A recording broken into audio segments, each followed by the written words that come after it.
देवसुतं देवं कंसचाणूरमर्दनं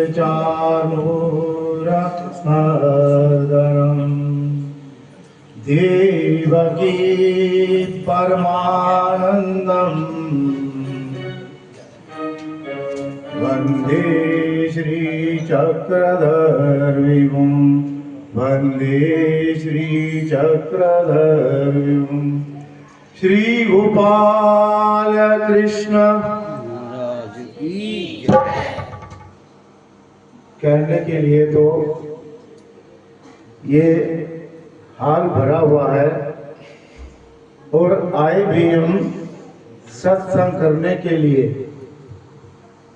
लेकिन सत्संग तो है, लेकिन भगवान का नाम लेने में कितनी कंजूसी की जा रही है। हम कोई कपड़ा या सब्जी लेने के लिए जाते हैं तो ठीक है, वहां कंजूसी करते हैं, कपड़े वाले को बोलते हैं भैया नहीं 100 वाला 80 रुपए मीटर लगा दो, सब्जी वाले को बोलते हैं 50 वाली 40 रुपए लगा लो। लेकिन भगवान का जयकारा लगाने में किस बात की कंजूसी? द्रौपदी ने भगवान का जयकारा लगाया था दुख की घड़ी में, तो भगवान दौड़े दौड़े चले आए थे। अगर द्रौपदी की आवाज से आ सकते हैं भगवान, तो क्या हमारी आवाज से नहीं आ सकते? आ सकते हैं। तो सभी ने भगवान का जय घोष करना है। श्री गोपाल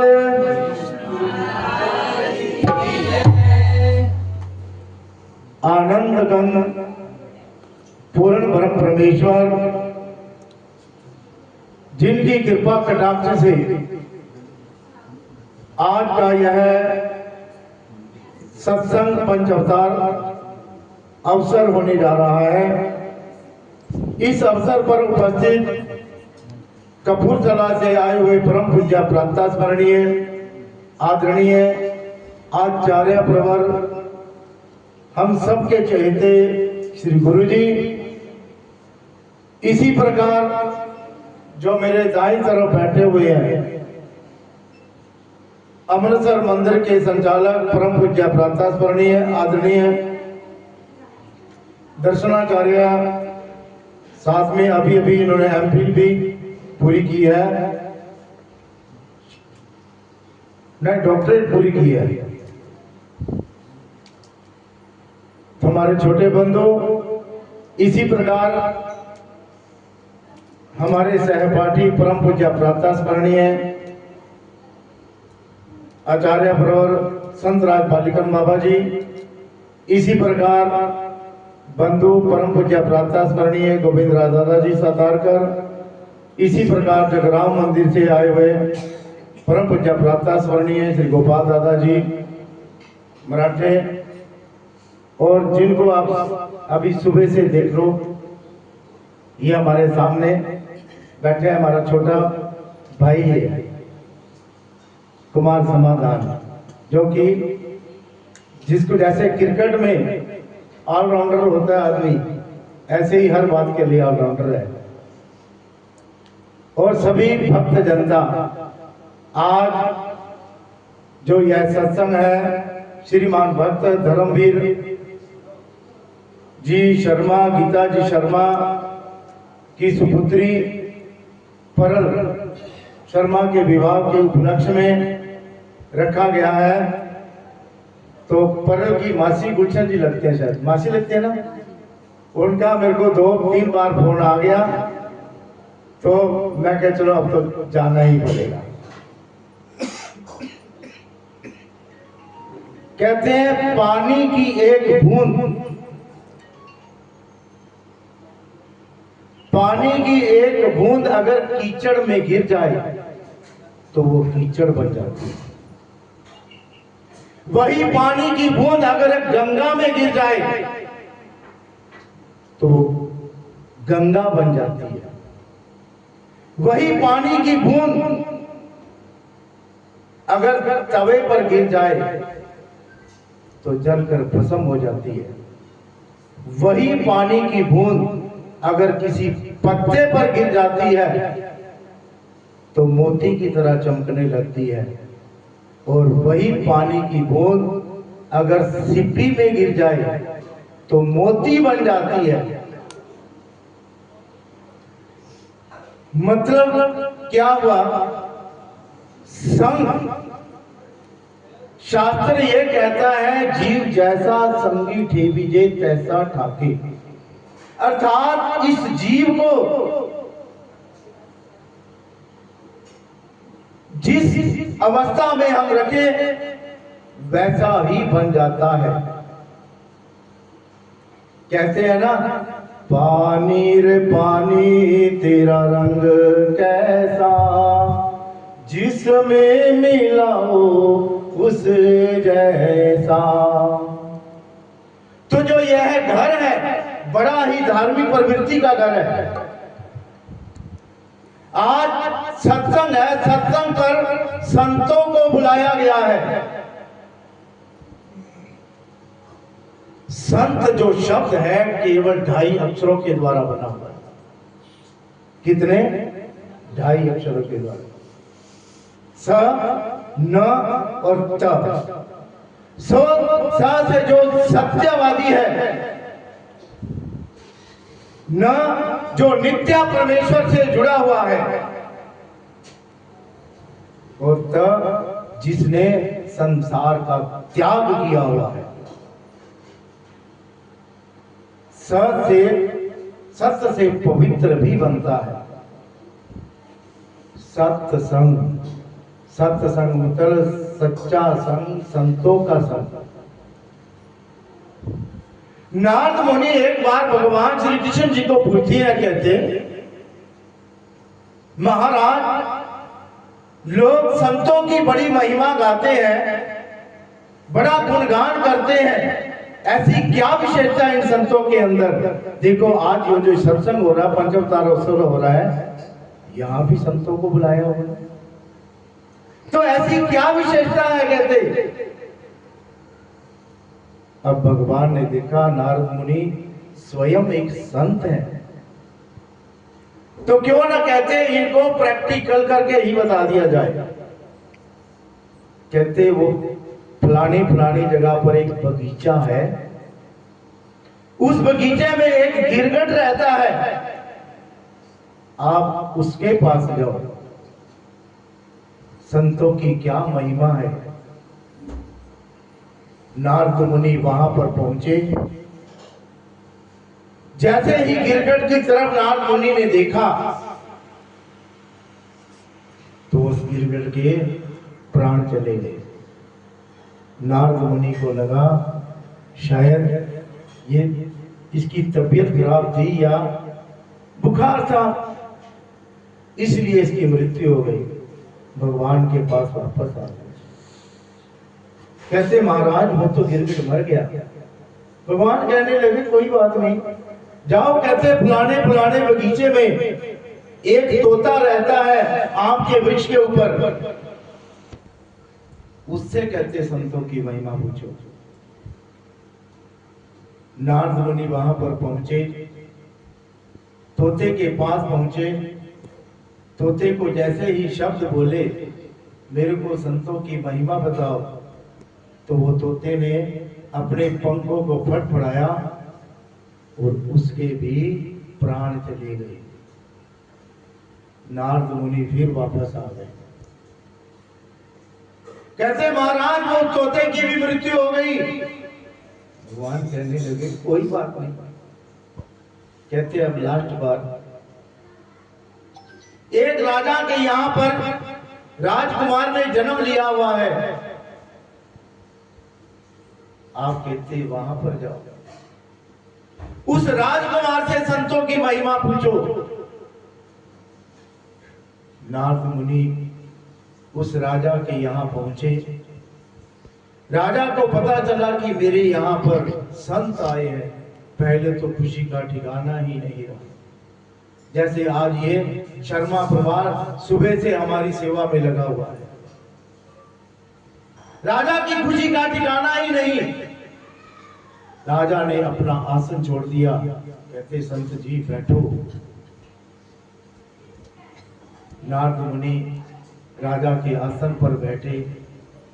फिर कहने लगे, मैंने सुना है आपके यहाँ पर राजकुमार ने जन्म लिया हुआ है, मैं उसके कहते दर्शन करना चाहता हूं। राजा कहते देखो मेरा पुत्र कितना भाग्यवान है, मेरे पुत्र के दर्शन के लिए संत स्वयं आए हैं। तो उसी कमरे की तरफ नारद मुनि को ले जाया गया। जैसे ही नारद मुनि के दर्शन उस राजकुमार ने किए और नारद मुनि ने उस राजकुमार के दर्शन किए, तो वो राजकुमार बड़ा खिलखिला के हंसने लगा। हंसते हंसते फिर चुप हुआ। कहते आप मेरे से संतों की महिमा पूछते हो? आपने पहली बार दर्शन दिए तो मैं गिरगिट की योनि में था। केवल आपके एक दर्शन मात्र से मेरी वो योनि खत्म हो गई। उस समय कहते मैं जमीन पर रेंगने वाले प्राणियों में था, वहां से मेरी तरक्की हुई, मैं उड़ने वाले प्राणियों में आ गया। वहां पर आपने मेरे को दर्शन दिए, मेरी उड़ने वाली जो तोते की योनि थी वो भी खत्म हो गई। फिर उस दर्शन के बाद आज मैं यहाँ पर राजा के यहाँ पर मेरा जन्म हुआ है, और वो भी राजकुमार के रूप में। आप कहते मेरे को संतों की महिमा पूछते हो? इसीलिए तुलसीदास जी ने एक बड़ा ही सुंदर दोहा बोला, एक घड़ी आधी घड़ी, आधी से पुण्या, तुलसी संगत साधकी, कटकोटि अपराध बंदे, कटकोटि अपराध। एक घड़ी अर्थात 24 मिनट, आधी घड़ी अर्थात 12 मिनट, आधी से पुण्य आध अर्थात 6 मिनट, तुलसी संगत साधकी, कटे कोटि अपराध। तुलसीदास जी कहते हैं साधु की संगत करने से, साधु के दर्शन करने से, साधु के संभाषण करने से हमारे अनंत जन्मों के कर्म कट जाते हैं। एक बार एक डाकू जिसका अंतिम समय नजदीक आया तो अपने पुत्र को बुलाता है। कहते बेटा मैं इस संसार से जाने वाला हूं, मेरी 2 बातें सीख लो। कहते बोलो पिताजी। एक तो कहते आपने कभी भी सत्य नहीं बोलना, दूसरा कभी भी मंदिरों में नहीं जाना, सत्संग नहीं करना। दोनों ही संसार के विपरीत बातें थी। उस डाकू की मृत्यु हो गई, उसके बेटे ने भी वही काम पकड़ लिया। ऐसे ही काम चल रहा था तो एक बार राजा के सिपाही उसके पीछे लग गई, तो वो अपनी जान बचाता बचाता ऐसे ही एक सत्संग चल रहा था,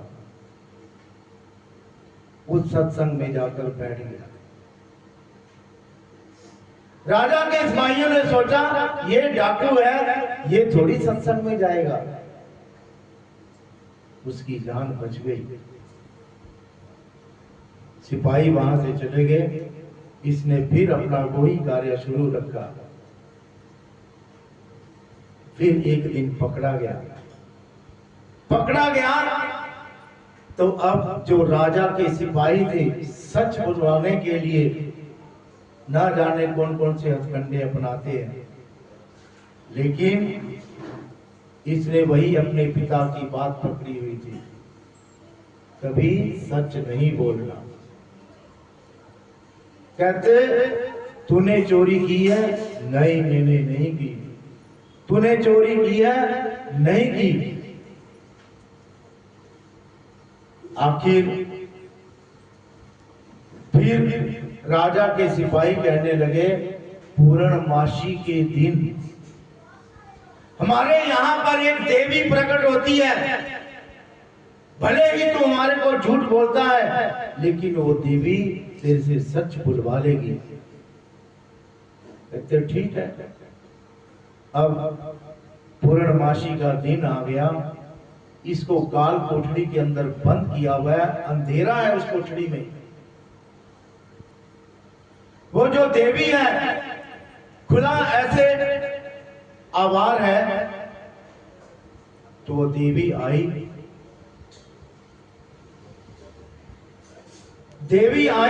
तो उस डाकू को कहने लगे, कहते मेरे को पता है तूने चोरी की है, मेरे को पता है तूने चोरी की है। वो जैसे ही सच बोलने लगा, उसको याद आया। कहते हैं उस दिन बाबा जी, वो संत जी, जब मैं सत्संग में बैठा था, तो बाबा जी कह रहे थे जो ये देवी देवता होते हैं, इनकी परछाई नहीं होती। जो देवी देवता होते हैं, इनकी परछाई नहीं होती। हम देखो धूप में खड़े हो जाएंगे तो हमारी परछाई दूसरी तरफ पड़ेगी। जिस दिन पूर्णमासी निकली होगी, आप कभी भी अनुभव लेके देख लो, उस दिन उजाला होता है। आप अपने बेड़े में खड़े होकर देख लो, आपकी भी परछाई पड़ेगी। उसके ध्यान में आ गया, संत जी ने तो ये कहा था, कहते देवी देवताओं की परछाई नहीं होती, इसका मतलब मेरे को फंसाया जा रहा है। फिर क्या था? बड़े विश्वास के साथ कहता है मैंने चोरी नहीं की, मैंने चोरी नहीं की। वो देवी कोई देवी नहीं थी, साधारण ही स्त्री थी, लेकिन उसने देवी जैसा श्रृंगार किया हुआ था और आज तक कितने ही ना जाने लोगों से सच बुलवाया था। लेकिन इस डाकू के केवल एक ही बार सत्संग जाने पर और सत्संग में उस संत जी की बात सुनने पर देवी देवताओं की परछाई नहीं होती, सत्य होती। फिर उस डाकू को वहां से छोड़ दिया गया। वो डाकू सोचता है मैं केवल एक ही बार सत्संग में गया, एक ही बार संतों के शब्द सुने, तो कहते मैं छूट गया। अगर सारी उम्र मैंने सत्संग किया होता तो मेरे को दर दर की ठोकरें ना खानी पड़ती, इधर उधर ना भागना पड़ता। इसीलिए कहते हैं साधु की संगत संशय घटे, साधु की संगत संशय घटे, रोग घटे कुछ औषध खाए, दीन दयाल दारिद्र घटे, गोविंद गोविंद गुण गाए। साधु की संगत करने से हमारे जो मन में संशय होते हैं वो कट जाते हैं। साधु की संगत संशय घटे, रोग घटे कुछ औषध खाए। अर्थात अगर हमारे को कोई बीमारी है, अगर हम कोई दवाई लेते हैं तो वो बीमारी खत्म हो जाती है। दीन दयाल दारिद्र घटे, गोविंद गोविंद गुण गाए। दीन दयाल कवि का नाम वो कहता है ये जो हमारे को जन्म जन्मांतरों की दालिद्री लगी हुई है, अर्थात आवागमन का चक्कर लगा हुआ है, जो जन्म मरण का चक्कर लगा हुआ है, वो कैसे छूटेगा? गोविंद गोविंद गुण गाए, अर्थात उस परमात्मा का नाम लेने से, परमात्मा का स्मरण करने से। इसीलिए कहते हैं लो आयो सखियो मेरा बनवारी, लो आयो सखियो मेरा बनवारी, लो आयो सखियो मेरा बनवारी, लो आयो सखियो मेरा बनवारी, मेरा बनवारी मेरा गिरधारी, मेरा बनवारी मेरा गिरधारी, मेरा बनवारी मेरा गिरधारी, मेरा बनवारी मेरा गिरधारी,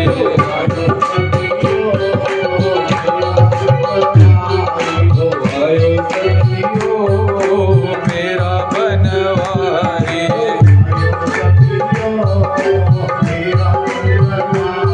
लो आयो सखियो मेरा बनवारी।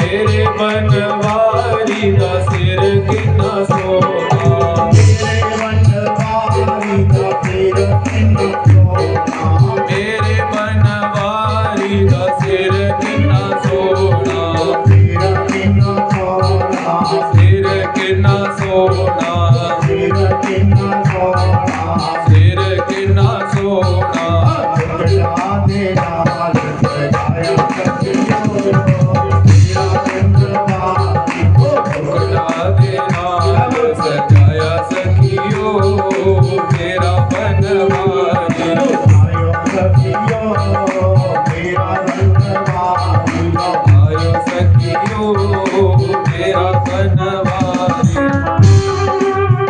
कहते हैं वो घर नहीं जिस घर में नाली ना हो, वो बगीचा नहीं जिस बगीचे का माली ना हो, और वो सत्संग नहीं जिस सत्संग में ताली ना हो। ऐसे नहीं।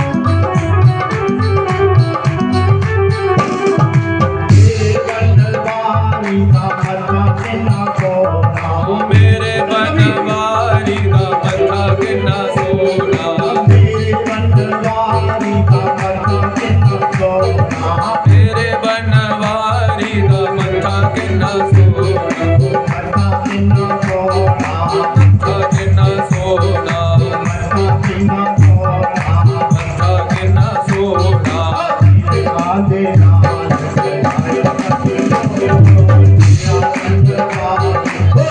का दे नाल सजाया सखियो मेरा बनवारी, आयो सखियो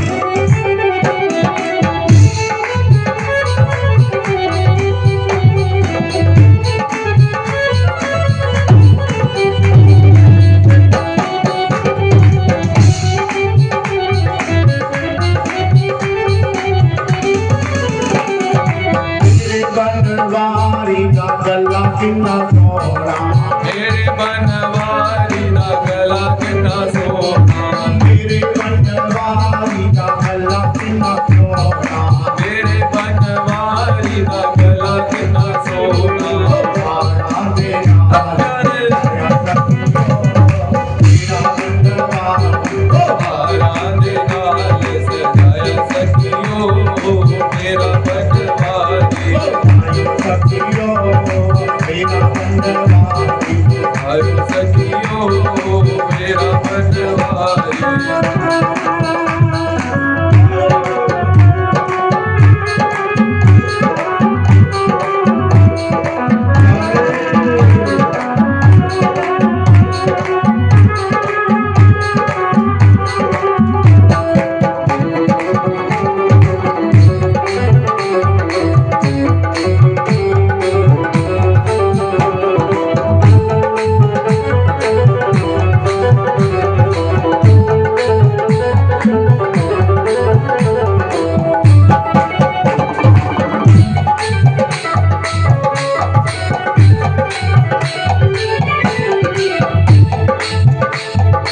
मेरे बनवारी दे मन किन्ने सोने मेरे बनवारी दे कन किन्ने सोने मेरे बनवारी दे मन किन्ने सोने मेरे बनवारी दे कन किन्ने सोने मन किन्ने सोने कन किन्ने सोने मन किन्ने सोने किन्ने सोने आंधे नाल सजाया सखियो मेरा बनवारी सजाया सखियो मेरा बनवारी आयो सखियो मेरा बनवारी आयो सखियो मेरा बनवारी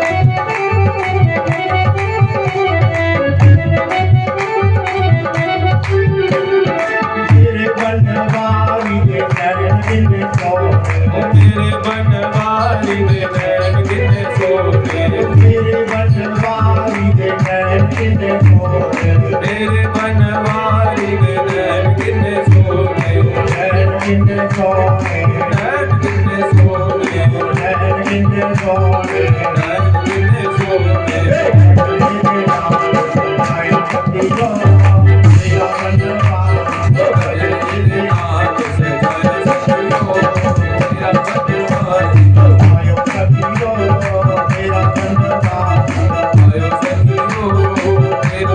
बनवारी आयो सखियो मेरा बनवारी आयो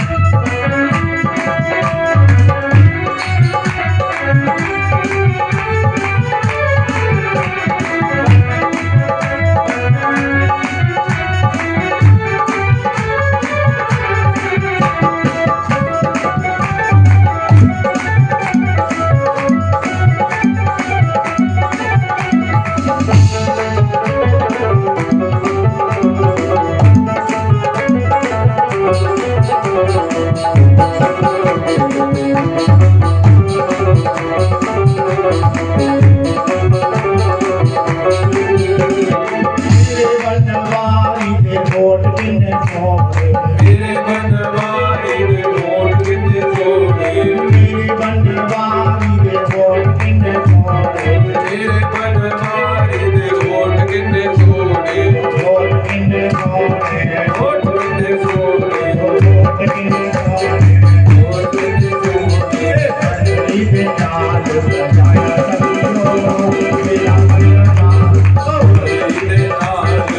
आयो सखियो मेरा बनवारी आयो सखियो मेरा बनवारी आयो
गोपाल।